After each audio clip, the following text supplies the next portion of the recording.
आपके सामने एक बहुत ही इंटरेस्टिंग ये आसाम का मैप है जो चारों ओर से हिमालय से घिरा हुआ है। और आप यकीन मानिए सबसे ज्यादा दुनिया की बारिश इसी इलाके में होती है। हाँ, दुनिया की सबसे ज्यादा बारिश इसी इलाके में होती है। अब बारिश ज्यादा होने की वजह से पहाड़ों पर से जो पानी एक साथ जमा होकर ये जो आसाम का प्लेन है इसमें आता है, और इसी वजह से हर साल कई बार यहाँ पर बाढ़ आती है।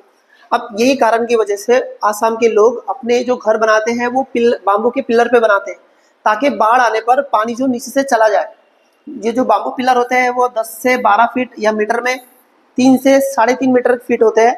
साथ ही साथ ये जो घर होता है वो पूरी तरह से वुड का होता है, और जो इसका स्लूप है वो स्लैंटिंग होता है, स्लूपी होता है इसका रूफ, ताकि ज्यादा बारिश गिरने पर पानी नीचे बहकर आए और घर बचा रहे।